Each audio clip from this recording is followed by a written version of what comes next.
The morning sun cast a warm glow through the stained glass windows of Graceful Redemption Pentecostal Church in Atlanta. The congregation swayed to the rhythm of gospel music, their voices raised in joyous harmony. At the altar, Pastor Jeremiah Atkins stood tall, his charismatic presence commanding attention as he prepared to deliver his sermon.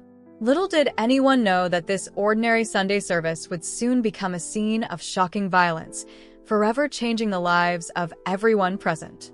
As Pastor Jeremiah opened his Bible, the heavy wooden doors at the back of the church burst open. A woman's voice, filled with rage and desperation, cut through the music like a knife. "Jeremiah, you can't ignore us anymore." Heads turned, and gasps echoed through the sanctuary. There, framed in the doorway, stood Sheila Johnson, her eyes wild with fury and a gun clutched in her trembling hand. Before anyone could react, 3 shots rang out, reverberating off the church walls. Pastor Jeremiah stumbled backward, crimson stains blossoming on his crisp white shirt as he fell. His wife, Isabella's anguished scream pierced the air, a sound of pure heartbreak that would haunt the congregation for years to come. In that moment, as chaos erupted and the truth began to unravel, one question hung in the air. How had it come to this? Jeremiah Atkins hadn't always been destined for the pulpit. Growing up in the tough neighborhoods of South Atlanta, he'd seen his fair share of trouble. As a teenager, he ran with a rough crowd, flirting with a life of petty crime and quick thrills. But beneath the bravado and posturing, there was always something different about Jeremiah, a spark of charisma, a gift for words that could captivate an audience. It was his grandmother, Mama Hester, who first recognized his potential. A pillar of their local church community, she never gave up on her wayward grandson. "Boy," she'd say, fixing him with her stern gaze, "the Lord's got plans for you. You just got to open your eyes and see it." For years, her words fell on deaf ears, but everything changed the night Jeremiah narrowly escaped a drive-by shooting that claimed the life of his best friend.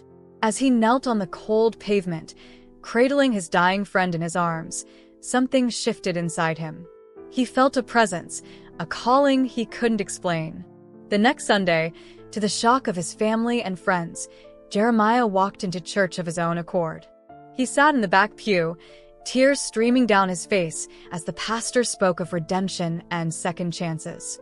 From that day forward, Jeremiah Atkins was a changed man. He threw himself into Bible study with the same intensity he'd once applied to his street hustles. His natural charm and gift with words, once used to talk his way out of trouble, now drew people to him as he shared his testimony. It wasn't long before he was leading youth groups, then giving guest sermons. By the time he was 25, Jeremiah had completed his theological studies and was ordained as a minister. His rise through the ranks of the church was meteoric. People were drawn to his passionate sermons, his ability to relate the Bible to modern-day struggles, and his seemingly boundless energy for community outreach. At 30, he founded Graceful Redemption Pentecostal Church, starting with just a handful of followers meeting in a rented storefront. The congregation grew rapidly. Jeremiah's magnetic personality and his message of hope and second chances resonating deeply in a community that had seen more than its share of hardship. 5 years later, Graceful Redemption had blossomed into one of Atlanta's most vibrant and fastest-growing churches. The new building, with its soaring ceilings and state-of-the-art facilities, was a testament to Pastor Jeremiah's vision and the unwavering support of his congregation. To the outside world, Pastor Jeremiah Atkins was the very model of a modern religious leader, dynamic, relatable, and deeply committed to his flock. His sermons were broadcast on local radio, and his social media presence was growing by the day. He was a regular at community events, always ready with a kind word or a helping hand. But beneath the polished exterior and behind the inspiring sermons, Jeremiah carried a secret that threatened to unravel everything he had built, a secret that went by the name of Sheila Johnson. Sheila Johnson was everything Jeremiah Atkins wasn't supposed to want. Fierce, unpredictable, with a temper that could flare like a match to gasoline, she was the antithesis of the calm, controlled image he presented to the world. Yet, from the moment they met, there was an undeniable attraction, a pull that defied logic and good sense. Their paths crossed at a community center where Jeremiah volunteered, counting at-risk youth. Sheila was there to pick up her younger brother, a participant in the program.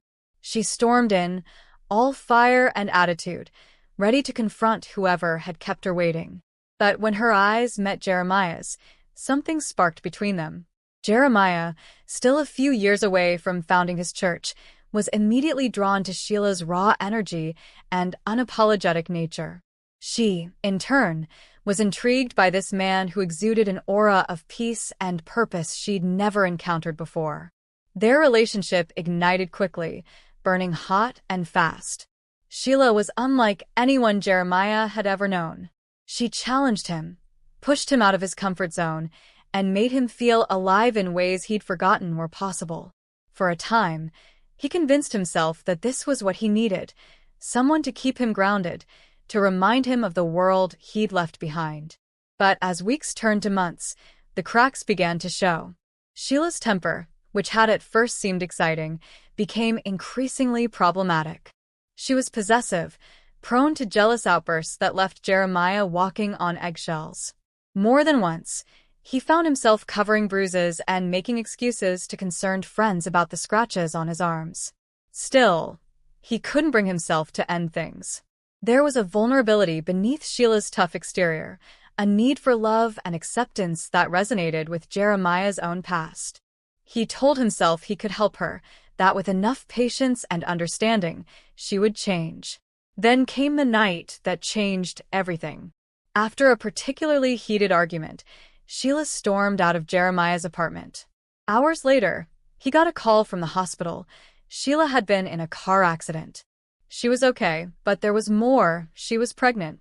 The news hit Jeremiah like a thunderbolt. A baby. His baby. In that moment, all his carefully laid plans, his visions for the future, seemed to crumble around him. He knew with a certainty that chilled him to the bone that he couldn't marry Sheila, her volatile nature, her unpredictability. It was no environment to raise a child in, let alone build a life together. But neither could he abandon his child. So Jeremiah made a decision that would haunt him for years to come.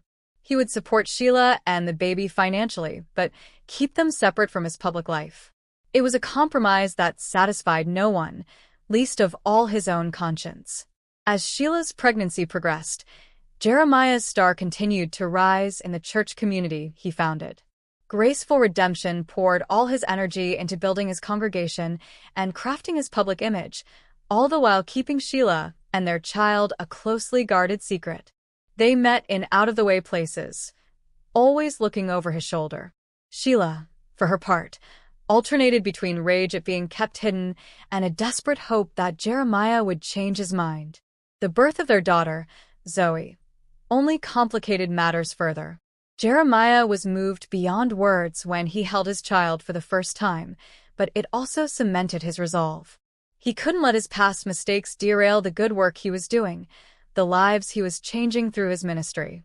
And so, a pattern was established.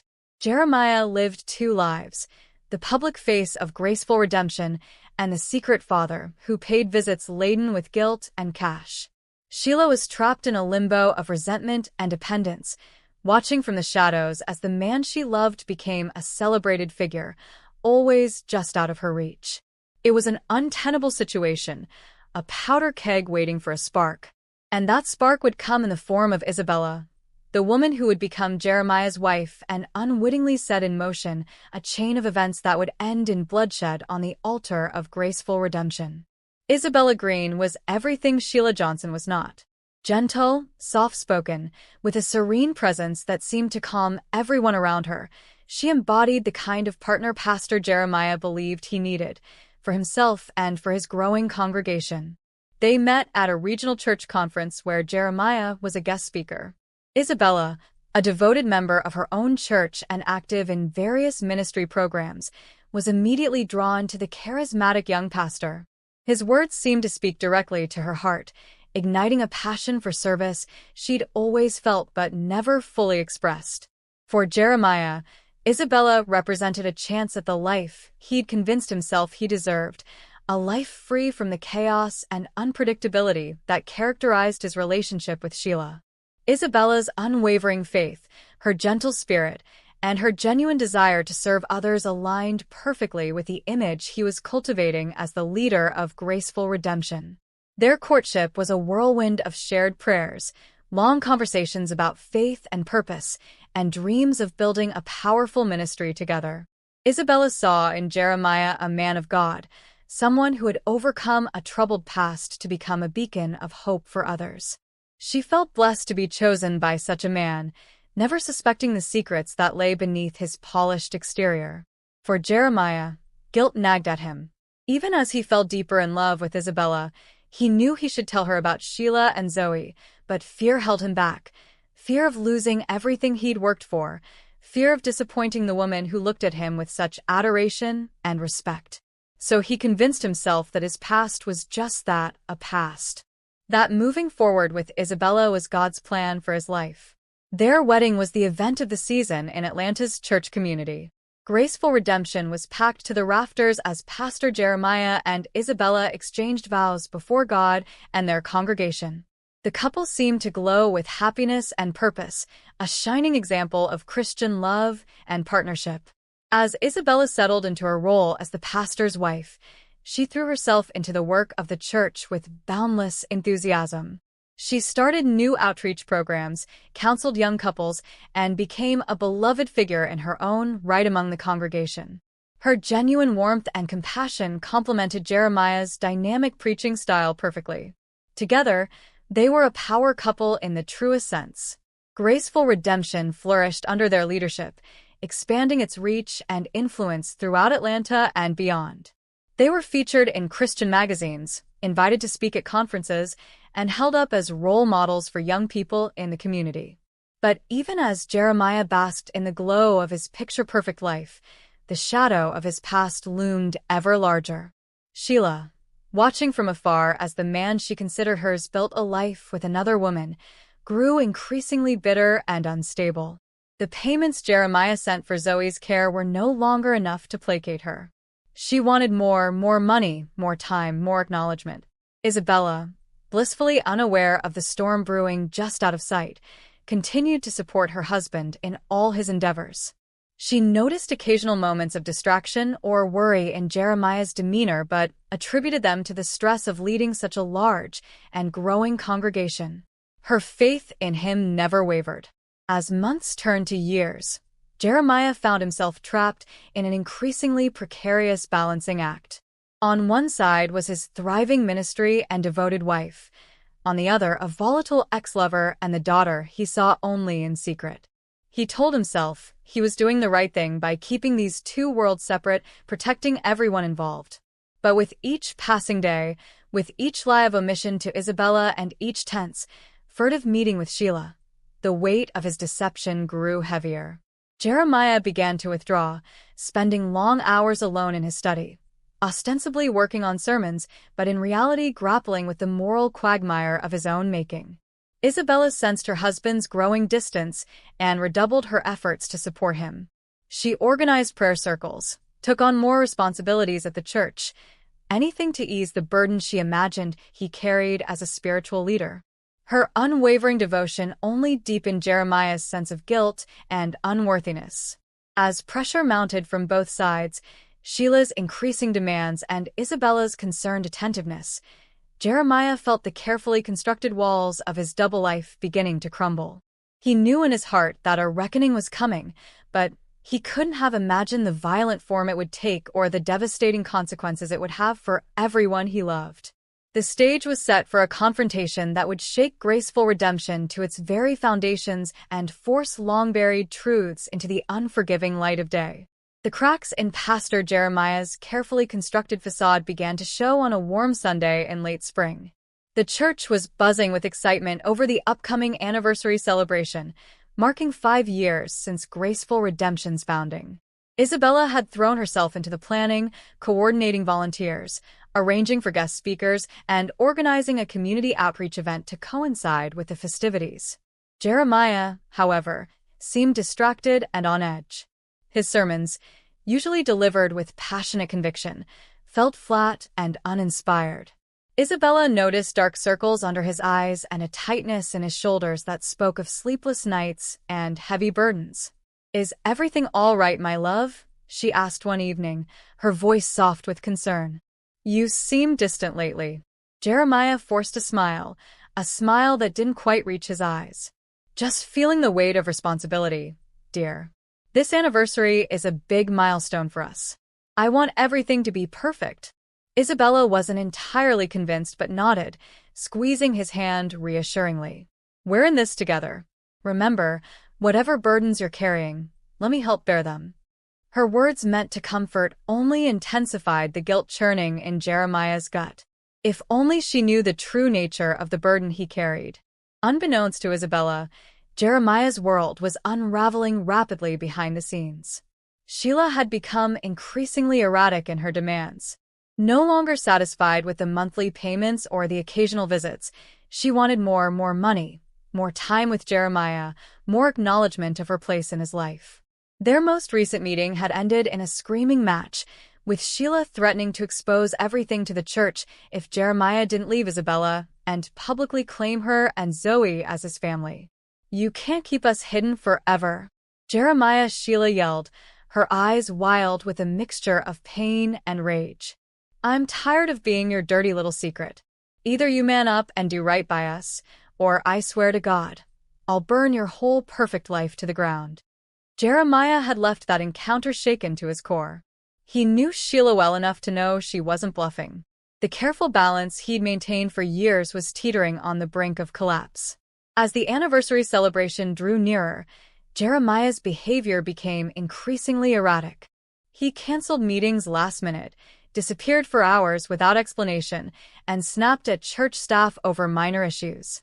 The congregation began to whisper, concern and confusion spreading like ripples in a pond. Isabella, ever the loyal wife, ran interference as best she could. She smoothed ruffled feathers, made excuses for her husband's absences, and prayed fervently for whatever was troubling him to pass. But even her seemingly boundless patience was beginning to wear thin. The situation came to a head 2 days before the anniversary celebration. Jeremiah had promised to meet with the event planning committee to finalize details, but he was nowhere to be found. The calls to his cell phone went straight to voicemail. Fighting down a rising sense of panic, Isabella decided to check his study. As she approached the door, she heard Jeremiah's voice, low and urgent. He was on the phone, his tone one she'd never heard before. Desperate pleading. "Sheila, please. You have to understand, I can't just walk away from everything. There has to be another way." Isabella froze, her hand on the door knob. "Sheila? Who's Sheila? And what is Jeremiah talking about? Walking away from what?" "Listen to me, Jeremiah," he continued, unaware of his wife's presence just outside the door. "I'll figure something out. Okay, I'll increase the payments. Just please give me more time. Don't do anything rash." The blood drained from Isabella's face as the implications of what she was hearing began to sink in. Payments, more time. Her mind raced, trying to make sense of it all but circling back to one inescapable conclusion. Her husband, the man she had built her life around, was hiding something monumental from her. With trembling hands, she pushed open the door. Jeremiah spun around, the phone still clutched to his ear, his face a mask of shock and guilt. "Isabella," he breathed, his voice barely above a whisper. "I can explain." But in that moment, looking into her husband's eyes, Isabella realized that no explanation could undo the betrayal she felt. Whatever Jeremiah was about to say, whatever justifications he might offer, nothing would ever be the same again. As the truth began to spill out, haltingly at first, then in a torrent of confession and apology, Isabella felt her world crumbling around her. The perfect life she thought she had, the blessed union she believed God had orchestrated, was all built on a foundation of lies. Across town, Sheila Johnson paced her small apartment, rage and hurt warping within her. Jeremiah's pleas for more time, his continued refusal to acknowledge her and Zoe publicly, had pushed her to the breaking point. As she looked at her daughter peacefully coloring at the kitchen table, unaware of the turmoil surrounding her very existence, something inside Sheila snapped. "No more waiting," she muttered, her eyes falling on the drawer where she kept the gun Jeremiah had insisted she had for protection. No more hiding in the shadows. In that moment, as Isabella's world fell apart in the study of graceful redemption and Sheila made a fateful decision in her rundown apartment, the stage was set for a confrontation that would leave an indelible mark on everyone involved. The carefully constructed facade of Pastor Jeremiah Atkins was about to come crashing down in the most public and violent way possible. The morning of Graceful Redemption's 5th anniversary dawned bright and clear, a beautiful day that seemed to promise joy and celebration. But within the walls of the church, and in two very different households across Atlanta, storm clouds were gathering. Isabella had barely slept, her mind reeling from the revelations of the previous day. The existence of Sheila and Zoe, the years of deception, the double life her husband had been leading. It was almost too much to process. She'd spent the night alternating between bouts of angry tears and fervent prayers for guidance. Jeremiah, for his part, looked like a man who'd aged a decade overnight. The weight of his sins, long carried in secret, now bore down on him with crushing force. He'd spent hours trying to explain, to justify his actions, but Isabella's silence and her look of utter devastation cut deeper than any words could have. As the first light of dawn crept through their bedroom window, Isabella stirred from her fitful sleep. She looked at Jeremiah, the man she thought she knew so well, and felt a complex mix of emotions: love, hurt, anger, confusion. "What are we going to do?" she asked, her voice hoarse from crying. Jeremiah sat up, running a hand over his face. "I don't know," he admitted. "But we have to get through today. The church. They're all expecting us. We can't let them down." Isabella laughed a bitter, hollow sound. "Let them down? Like you've let me down? Like you've let God down?" Jeremiah flinched at her words, but couldn't argue. "You're right," he said softly. "I failed. I failed you, failed our congregation, failed in my duty as a man of God. But please, Isabella, let me try to make this right. After the service today, I'll confess everything to the church elders. I'll step down if that's what it takes. Just help me get through this day." Isabella was quiet for a long moment, weighing her husband's words. Finally, she nodded, her face a mask of resolve. "For the sake of the congregation, for the people who believe in us and the work we do, I'll stand beside you today. But after that, I don't know if I can ever trust you again." Across town, in a small, cluttered apartment, Sheila Johnson was also preparing for the day ahead, but her preparations were of a very different nature. She moved with manic energy, her eyes bright with a dangerous mix of determination and desperation. Zoe, sensing the tension in the air, watched her mother wearily. "Mama, where are we going?" she asked. Sheila paused in her frantic packing, forcing a smile for her daughter. "We're going to see your daddy, baby. It's time he introduced us to everyone." As she spoke, her hand brushed against the cold metal of the gun tucked into her purse. A shiver ran down her spine, but she pushed away any doubts. This was it: no more hiding, no more empty promises. One way or another, Jeremiah was going to face the truth today. Back at Graceful Redemption, the church was filling up quickly. The anniversary celebration had drawn a larger crowd than usual, with visitors from other congregations and community leaders in attendance. The atmosphere was festive, with excited chatter filling the air as people found their seats. Backstage, in the small room where he usually prepared for services, Jeremiah knelt in prayer. His words, usually flowing so easily, now came in broken, desperate whispers. "Lord, I have sinned. I have strayed so far from your path. Please give me strength. Show me the way forward." A soft knock at the door interrupted his supplication. It was Isabella, her face composed but her eyes still showing the pain of betrayal. "It's time," she said simply. Jeremiah nodded, rising to his feet as he moved to follow her. He caught sight of himself in the mirror. The man looking back at him seemed like a stranger.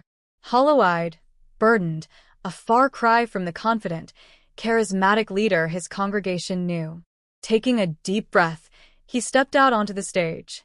The familiar swell of music, the expectant faces of his flock, it all felt surreal. Isabella took her usual seat in the front row, her smile firmly in place despite the turmoil in her heart. As Jeremiah began to speak, welcoming everyone to this special service, he was acutely aware of the lies that underpinned every word he spoke.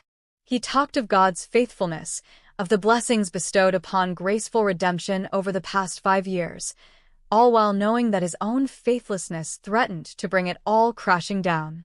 Halfway through his sermon, as he was building to what should have been an inspiring crescendo, the doors at the back of the church burst open with a bang that echoed through the sanctuary. Every head turned, a collective gasp rising from the congregation. There, framed in the doorway, stood Sheila Johnson, her eyes wild, her chest heaving with emotion. In one hand, she clutched the hand of a confused-looking little girl. In the other, Jeremiah's blood ran cold as he registered the glint of metal, a gun. "Jeremiah," she screamed, her voice raw with pain and rage. "No more lies, no more hiding. It's time everyone knew the truth." For a moment, time seemed to stand still. Jeremiah stood frozen at the pulpit, his mouth open but no words coming out. Isabella, her face a mask of shock, looked from Sheila to her husband.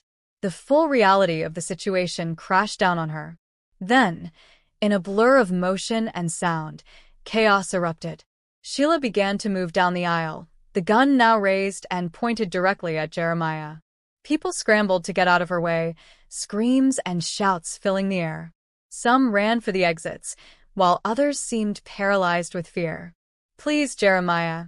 Sheila finally found his voice, holding up his hands in a placating gesture. "Think about what you're doing. Think about Zoe." At the mention of her daughter's name, Sheila's face contorted with fury. Don't you dare use her name. You've denied her for years, kept us hidden like we're something to be ashamed of." Sheila was at the front of the church, now mere feet away from where Jeremiah stood. Isabella, moving on instinct, started to rise from her seat, but Sheila swung the gun toward her. "Stay right there," she snarled. "This is between me and your precious pastor, Isabella." Isabella froze, her eyes wide with fear. Not for herself, but for her husband. Despite everything, despite the lies and the betrayal, she couldn't bear the thought of losing him. Jeremiah, seeing the gun pointed at his wife, felt a surge of protective anger. "Sheila, this is madness. Put the gun down. We can talk about this." Sheila laughed a harsh, broken sound. "Talk. That's all you ever do. Talk and make promises you never keep. Well, I'm done talking. I'm done waiting. It's time for action." She turned back to the congregation, many of whom were watching the scene unfold in horrified silence. "You all think you know this man, your beloved Pastor Jeremiah, but you don't know him at all. This girl," she pulled Zoe closer, "this is his daughter. My daughter, the child he's been hiding from all of you for years." A collective gasp went up from the crowd. Eyes darted between Sheila, the terrified child at her side, and their pastor, searching for confirmation or denial. Jeremiah, realizing that his carefully constructed world was crumbling around him, made a decision. No more lies, no more hiding. Whatever happened next, he would face it with the truth. "She is right," he said, his voice carrying clearly through the stunned silence. "I have a daughter. I've been living a lie, deceiving all of you, deceiving my wife." He looked at Isabella, tears welling in his eyes. "I'm so sorry for everything." For a moment, it seemed as though his confession might diffuse the situation. Sheila's hand, still gripping the gun, lowered slightly. But then her face hardened once more. "Sorry isn't enough," she spat. "Sorry doesn't make up for years of being treated like your dirty little secret." She raised the gun again, her finger tightening on the trigger. "You had your chance, Jeremiah. Now it's too late." Time seemed to slow down. Jeremiah saw Sheila's fingers squeeze the trigger. He heard Isabella's scream, saw her lunge forward as if to shield him, and then pain exploded in his chest as the first shot rang out. He staggered backward, his hand clutching at the growing red stain on his shirt. 2 more shots followed in quick succession, and Jeremiah felt his legs give way as he collapsed to the floor of the altar. Dimly aware of the chaos erupting around him, Isabella was at his side in an instant, her hands pressing desperately against his wounds, her tears falling on his face. "Jeremiah, stay with me," she pleaded. "Please, God, don't take him." Through the haze of pain and encroaching darkness, Jeremiah saw Sheila standing over him, the gun now hanging limply at her side. Her face was a mask of shock, as if she couldn't quite believe what she'd done. "I just wanted you to love us," she whispered, her voice barely audible over the screams and commotion filling the church. As consciousness began to slip away, Jeremiah's last coherent thought was a prayer, not for himself, but for the people he'd hurt, for Isabella, for Sheila, for Zoe, for his congregation. He prayed for forgiveness, for healing, for a way forward through the mess he'd created. Then, as sirens wailed in the distance and the world faded to black, Pastor Jeremiah Atkins surrendered himself to the judgment of a higher power. The shots that rang out in Graceful Redemption Church that Sunday morning echoed far beyond its walls, sending shockwaves through the community and leaving a wake of devastation in their path. Pastor Jeremiah Atkins, once the charismatic leader of a thriving congregation, now lay in a hospital bed hovering between life and death. The doctors had managed to stabilize him, but his condition remained critical. 3 bullet wounds, 2 to the chest, 1 to the abdomen, had done severe damage. It would be days before anyone knew if he would survive, let alone recover. Isabella, her clothes still stained with her husband's blood, kept a constant vigil at his bedside. Her world had been shattered twice in as many days, first by the revelation of Jeremiah's infidelity and secret child, and then by the violent attack that had nearly taken him from her. She oscillated between grief, anger, and a desperate clinging hope that somehow they would find a way through this nightmare. Sheila Johnson was in police custody, charged with attempted murder and a host of other offenses. The image of her standing in the church doorway, gun in hand, had been splashed across every news outlet in Atlanta. To some, she was a villain, a scorned woman who had resorted to violence in a fit of jealous rage. To others, her story struck a chord, a single mother betrayed and abandoned, pushed to the brink by years of secrecy and broken promises. Zoe, the innocent child at the center of it all, had been taken into protective custody. Social services were working to locate her nearest relatives, but the process was complicated by the sudden public revelation of her paternity. She was confused, frightened, and desperately missed her mother, unable to understand the gravity of what had transpired. The congregation of Graceful Redemption was left reeling, their faith shaken to its core. The church that had been a beacon of hope and redemption now stood as a crime scene, yellow police tape a stark contrast to the celebratory banners that still hung limply from its walls. In the days that followed, a flurry of revelations came to light. Financial records showed years of payments from Jeremiah to Sheila, siphoned from church funds through a complex web of accounts. Church elders, investigating further, uncovered a pattern of deception that went beyond just the secret family. There were questionable real estate deals, inflated expense reports, and a lifestyle that didn't quite match the modest pastor's salary. The media descended like vultures, eager to pick apart every detail of the scandal. Reporters camped outside the hospital, the church, and even Isabella's home, hungry for any new development or statement. The story had all the elements of a sensational headline: sex, lies, violence, all set against the backdrop of a supposedly righteous religious community. For Isabella, the constant scrutiny was almost unbearable. She had gone from being the admired wife of a respected pastor to an object of pity and speculation overnight. People whispered behind her back, wondering how she could have been so blind, debating whether she had known about Jeremiah's deceptions all along. Despite the betrayal and public humiliation, Isabella found herself unable to completely turn her back on the man she had loved for so long. She prayed fervently for his recovery, even as she grappled with the question of whether their marriage could survive this ordeal. 1 week after the shooting, as Jeremiah still lay unconscious, Isabella finally agreed to a meeting with Sheila's court-appointed lawyer. It was a difficult decision, one that went against the advice of friends and family who thought she should focus solely on her own healing. But Isabella felt compelled to understand, to hear the other side of the story that had so dramatically upended her life. The meeting took place in a small conference room at the courthouse, under the watchful eye of a court officer. Sheila, handcuffed and wearing a prison jumpsuit, looked a far cry from the wild-eyed woman who had stormed into the church. Her face was drawn, her eyes hollow with a mix of regret and resignation. For a long moment, the two women simply stared at each other, the weight of their shared connection to Jeremiah hanging heavy in the air between them. "I'm sorry." Sheila finally broke the silence, her voice barely above a whisper. "I never meant for it to go this far. I couldn't take it anymore. The lies, the broken promises, watching him build this perfect life while Zoe and I struggled." Isabella listened, her face a mask of carefully controlled emotion. Part of her wanted to lash out, to unleash all the pain and anger she'd been holding inside, but another part recognized the broken woman before her as yet another victim of Jeremiah's deceptions. "I'm not here to judge you, Sheila," Isabella said softly. "I can't condone what you did, but I think I'm starting to understand why you did it. We've both been deceived by the same man." Sheila's eyes widened slightly, surprise flickering across her face. She hadn't expected understanding, let alone empathy, from the woman whose life she had so violently disrupted. "I never wanted to hurt anyone," Sheila said, her voice cracking. "I just wanted Jeremiah to acknowledge us, to give Zoe the father she deserves.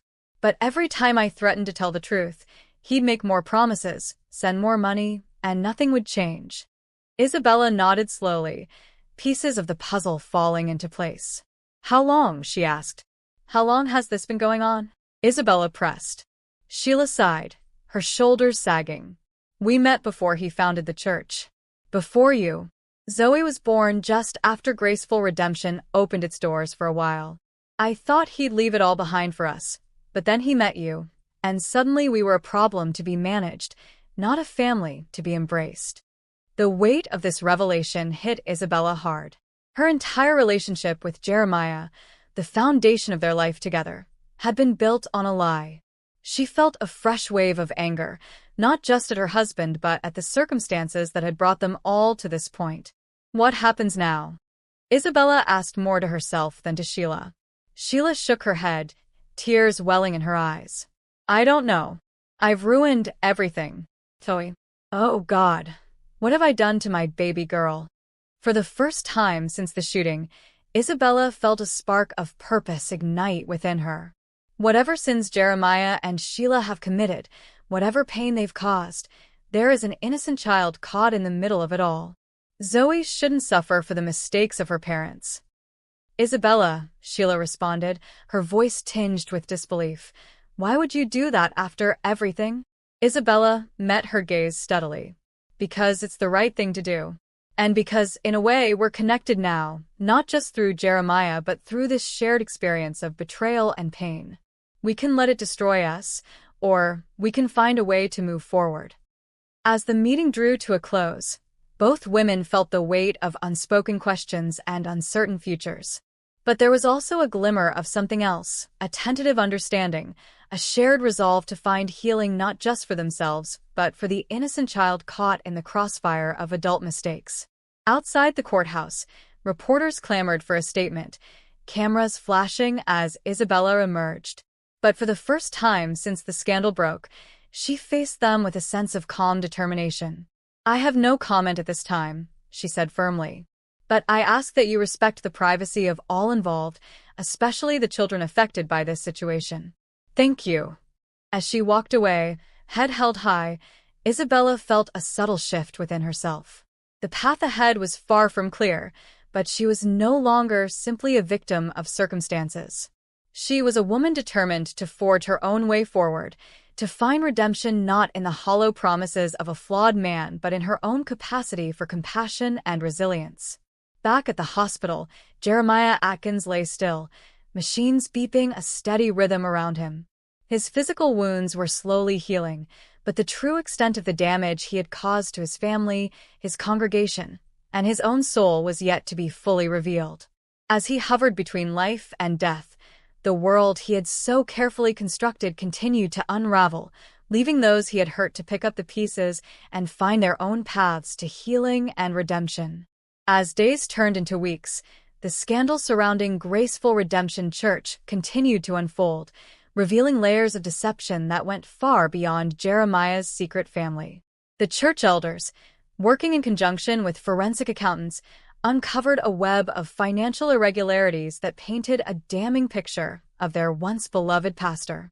It seemed that Jeremiah's charisma and gift for persuasion had extended far beyond the pulpit. He had cultivated a network of wealthy donors, promising them spiritual guidance and divine favor in exchange for special offerings that often found their way into his personal accounts.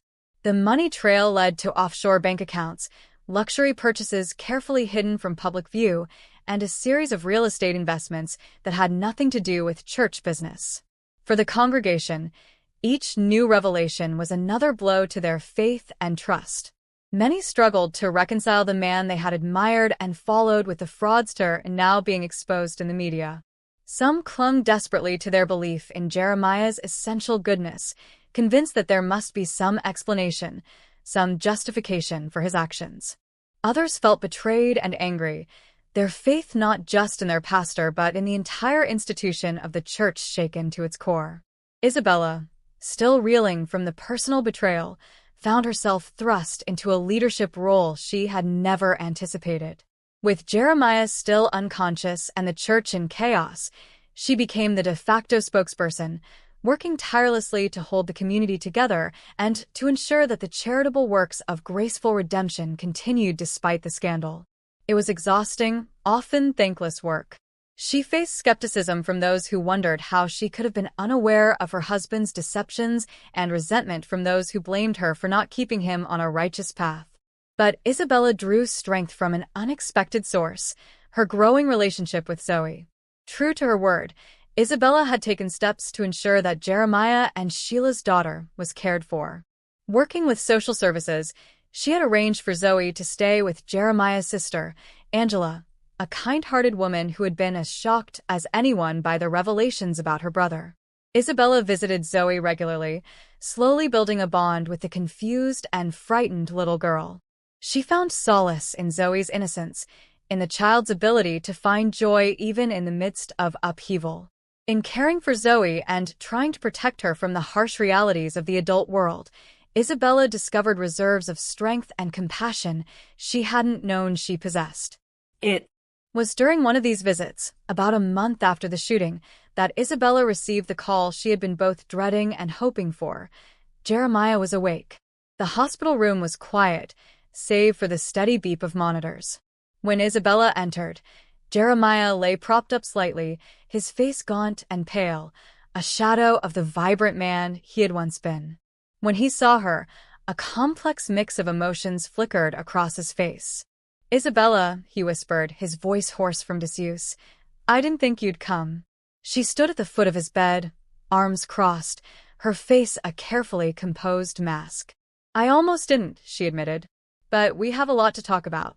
He nodded weakly, tears welling in his eyes. "I'm so sorry," he began. But Isabella held up a hand, cutting him off. "Sorry doesn't begin to cover it," she said firmly. "Do you have any idea of the damage you've caused?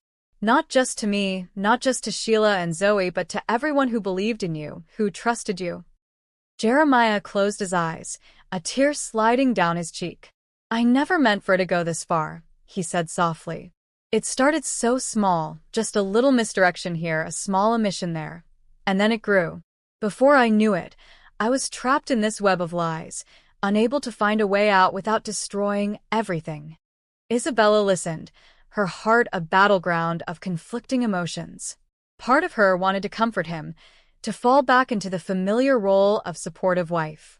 But a stronger part, the part forged in the crucible of the past month, held firm. "You had choices, Jeremiah," she said. "Every step of the way, You had choices. You chose to lie.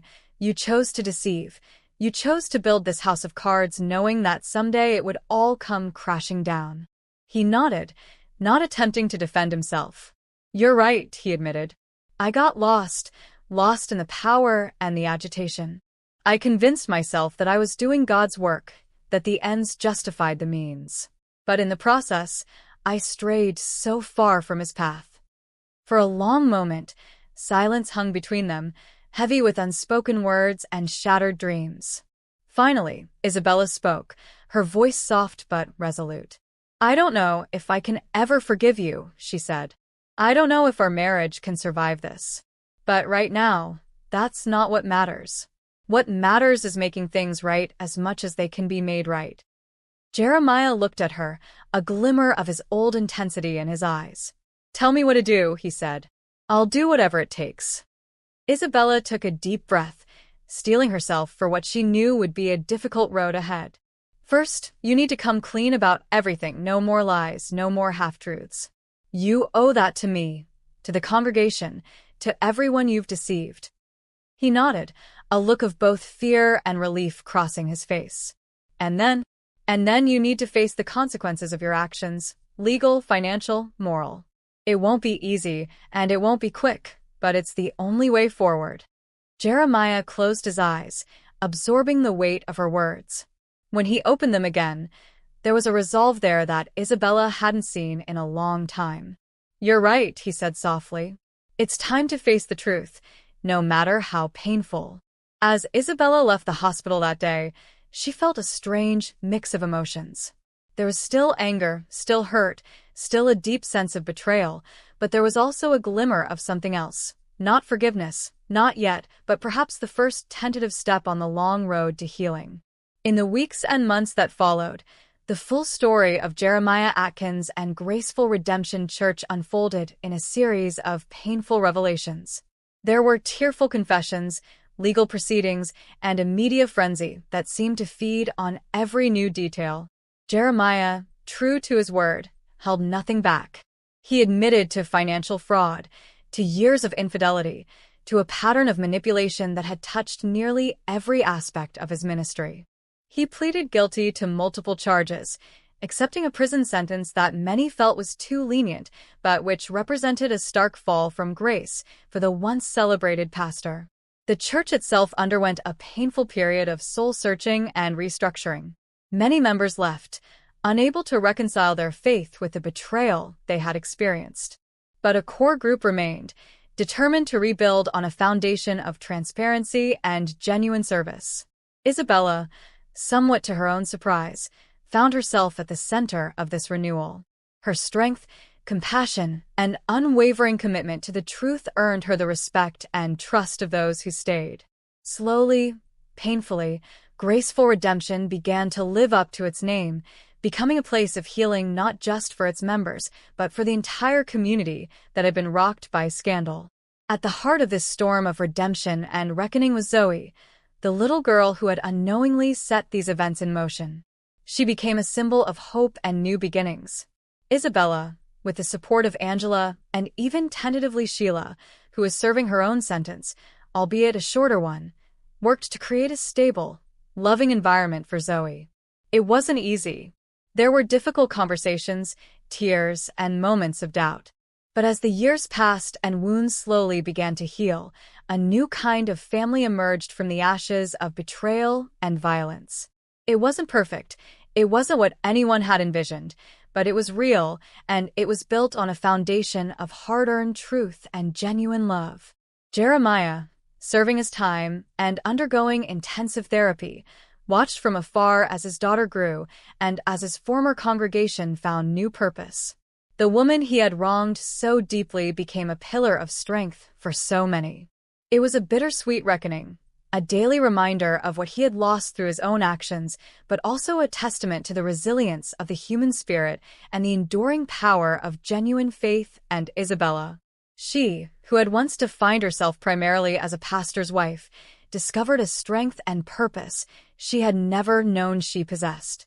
She became a voice for accountability within religious institutions, an advocate for those who had been betrayed by leaders they trusted, and a living example of how one could find faith not in the infallibility of human leaders, but in the enduring power of compassion, truth, and the capacity for genuine redemption. The story of Graceful Redemption Church, of Jeremiah and Isabella, of Sheila and Zoe, would be told and retold for years to come. It was a cautionary tale, yes, but also a testament to the complex, often messy nature of human relationships, the high cost of deception, and the transformative power of facing the truth, no matter how painful. In the end, it was a story of fall and redemption, of broken trust and rebuilt faith, of the long, difficult journey from betrayal to forgiveness. At its heart was a simple truth that Jeremiah had lost sight of, but which Isabella and others had rediscovered through their trials, that true grace, true redemption, comes not from grand gestures or charismatic leadership, but from the daily choice to face our flaws, to speak the truth, and to meet even the deepest betrayals with a commitment to healing and growth. As the sun set on another day in Atlanta, casting long shadows across the rebuilt and renamed Hope Restoration Community Center, formerly Graceful Redemption Church, Isabella stood for a moment, watching as the last of the day's visitors departed. Zoe, now a teenager, came to stand beside her, slipping her hand into Isabella's with the easy affection of years. "Do you think he ever really understood, Zoe?" she asked softly, her eyes on the fading light. "My father. Do you think he ever really got why what he did was so wrong?" Isabella squeezed the girl's hand, considering her answer carefully. "I think," she said finally, "that understanding comes in stages. Your father lost his way long before that day in the church, but I believe that in facing the consequences of his actions, in losing everything he thought was important, he's had the chance to find a truer understanding of faith, of love, of what really matters." Zoe nodded, leaning her head on Isabella's shoulder. "I'm glad you're here," she said simply. Isabella felt a familiar warmth in her chest, a mixture of love for this child who had come into her life in such an unexpected way and gratitude for the journey that had brought them to this point. It hadn't been easy, and there were still difficult days ahead. But standing there in the fading light of another day of service and healing, Isabella felt a deep sense of peace. "So am I, sweetheart," she said softly. As they turned to go inside to close up for the night and head home, Isabella caught sight of a familiar face in the parking lot, Sheila, waiting to pick up Zoe for their weekly dinner. There was a nod of acknowledgement between the two women, a silent recognition of the long, painful road they had traveled together. It wasn't a perfect ending. There were still scars, still moments of doubt and pain. But it was a real ending, one forged in the fires of truth and tempered by the enduring power of love and forgiveness. In that reality, in the messy, complicated, beautiful truth of their shared journey, there was a redemption far more powerful than any Jeremiah had ever preached from his pulpit. As the lights of Hope Restoration dimmed and the small family made their way home, the stars began to emerge in the Atlanta sky, a reminder that even in the darkest nights, there is always light to be found if we have the courage to look for it and the strength to keep moving forward, one step at a time. A warm breeze rustled through the leaves of the old oak tree that stood sentinel over the small cemetery on the outskirts of Atlanta. Beneath its spreading branches, a small group had gathered, their faces solemn, but not without a measure of peace. At the center of the group stood Isabella, her hair now streaked with silver, her face lined with the wisdom of years and experiences that had both broken and remade her. Beside her, Zoe, now a poised young woman in her mid-20s, stood with an arm around her mother. "Are you okay?" Zoe asked softly, slipping her hand into Isabella's. Isabella squeezed her hand, a sad smile touching her lips. "I don't know what I am," she admitted. "There's so much I never got to say to him. So much left unresolved." Zoe nodded, understanding in her eyes. "Do you regret not trying to reconcile after he got out of prison?" Isabella was quiet for a long moment, considering the question. "I don't think regret is the right word," she said finally. "I made my choices, just as he made his. I couldn't find it in myself to let him back into my life, not fully. But I'm grateful that he found a way to do some good in the end, that he tried to make amends. He wasn't a good man, Zoe said, her voice tinged with the complexity of emotions that came with being Jeremiah's daughter. But he wasn't all bad either, was he? Isabella shook her head. No, he wasn't. He was human, flawed, selfish, capable of great harm, but also capable of love and growth. In the end, I think he understood the damage he'd done. Whether that's enough? Well, that's not for us to judge.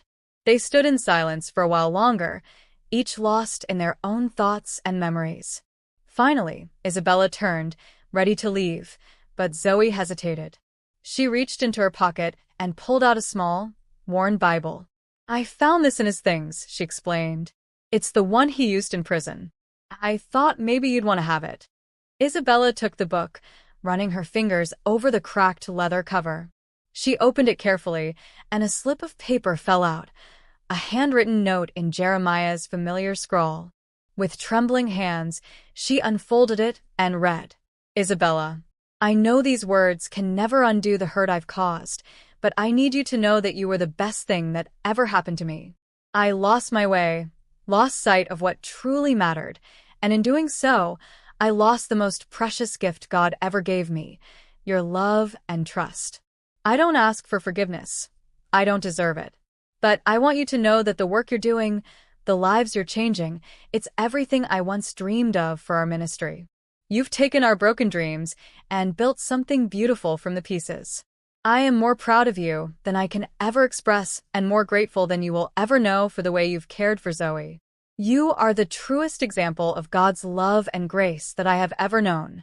Always, Jeremiah. Tears slipped down Isabella's cheeks as she folded the note and tucked it back into the Bible. She hugged the book to her chest, feeling a weight she hadn't even realized she'd been carrying begin to lift. Are you okay? Zoe asked again, concerned in her voice. Isabella nodded, wiping her eyes. Yes, she said, and was surprised to find she meant it. Yes, I think I am. As they walked away from the grave, arm in arm, Isabella felt a sense of closure washing over her. The past decade had been a journey she never could have anticipated, from betrayed wife to community leader, from victim to victor. She had lost much, but gained so much more, a deeper understanding of herself, a more nuanced faith, and a family forged in the fires of adversity. The sun was setting as they reached the car, painting the sky in brilliant shades of orange and pink. Sheila was waiting for them, a tentative smile on her face. The three women looked at each other, their shared history, a complex tapestry of pain and healing, of mistakes and forgiveness, ready to go home.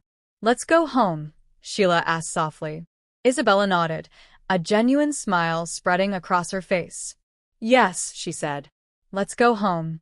As they drove away, leaving behind the physical reminder of Jeremiah and all he had represented, Isabella felt a profound sense of gratitude. The road had been long and often painful, but it had led her here, to a place of strength, of purpose, of genuine love and community. The story of Graceful Redemption Church, of the pastor who fell from grace, and the lives left in the wake of his actions, would always be a part of her, but it no longer defined her. What defined her now was the work she did each day, the lives she touched, the love she shared with her unconventional but deeply bonded family. As Atlanta's skyline came into view, Isabella thought about the next day's work at Hope Restoration, about the new programs they were developing, about the countless stories of healing and redemption she witnessed every day. She knew with a certainty that went bone deep that this messy, beautiful real life was the truest expression of grace she had ever known. The past could not be changed, but the future stretched out before them, full of possibility. Isabella, along with Zoe and Sheila, was ready to meet it, stronger, wiser, and more full of genuine hope than she had ever been before. As they pulled up to the house they now shared, filled with laughter and love despite the painful journey that had brought them together, Isabella felt a deep sense of peace settle over her. This was not the life she had once envisioned, but it was a life rich with meaning, with purpose, with love. And in the end, She realized that was the greatest redemption of all. Disclaimer: this channel does not support or tolerate any form of discrimination, racism, prejudice, or violation of human rights. The stories presented here are original and created by the author with the aim of promoting reflection, awareness, and dialogue. All content is developed with respect for diversity and the dignity of all people.